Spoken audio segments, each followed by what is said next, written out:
Hello' everyone, কি খবৰ? সকলোৰে ভালেই নিশ্চয়।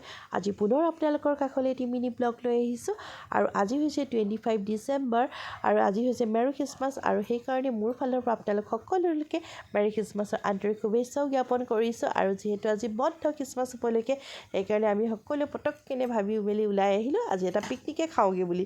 যিহেতু বন্ধও পাইছোঁ আৰু সেইখিনি কোনো প্লেনিং নকৰাকৈ হঠাতে ওলাই মেলি গুচি আহিলোঁ আৰু বেছি দূৰলৈও নহয়, ওচৰত থকা আমাৰ বগীবিললৈ বুলিয়ে ওলাই আহিলোঁ। আৰু আহিয়ে কিন্তু সকলোৱে হাতে কামে লাগি গৈছে দেই। ৰৈ থাকিবলৈ কিন্তু কাৰো সময় নাই, যিহেতু আমি আহি পাওঁতে যথেষ্ট দেৰি হৈ গৈছিলে, প্ৰায় 1:30 বাজি গ'লেই।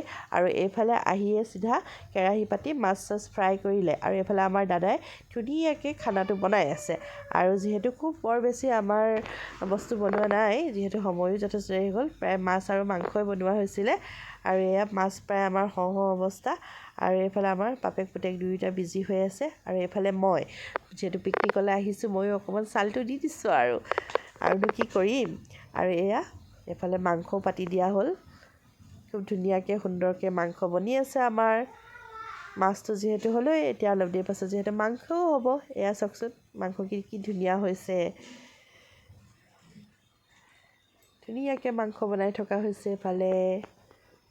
আৰু যিহেতু বগীবিললৈ আমি প্ৰায় আহিয়ে থাকোঁ আৰু খুব ভাল লাগে, যিহেতু চাওকচোন বগীবিলৰ পৰিৱেশটো ইমান ধুনীয়া, গ্ৰীনেৰী। আৰু আজি যিহেতু সকলোৰে বন্ধ খ্ৰীষ্টমাছ উপলক্ষে, সেইকাৰণে মানুহো যথেষ্ট ভিৰ হৈছিলে, যথেষ্ট ভিৰ হৈছিলে। আৰু এইফালে খাই বৈ উঠাৰ পাছত সকলোৱে আমাৰ ডান্স দিয়াত লাগিছে। আৰু এইফালে আমাৰ বেটাক চাওকচোন, সি ক'বই পৰা নাই, ইমানেই সি ফূৰ্তি পাইছে নহয়। সি পিকনিক খাবলৈ আহিছোঁ বুলি সি ক'ব নোৱাৰা হৈ গৈছে, খুব ফূৰ্তি পাইছে।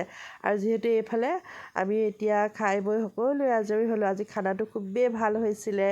আৰু এতিয়া সকলোৱে আমি যাওঁগৈ, যিহেতু গধূলি হৈ আহিলে প্ৰায়। আৰু ভিডিঅ'টো চাই কেনেকুৱা পালে কিন্তু জনাবলৈ নাপাহৰিব দেই। সকলোৱে কিন্তু লাইক কমেণ্ট শ্বেয়াৰ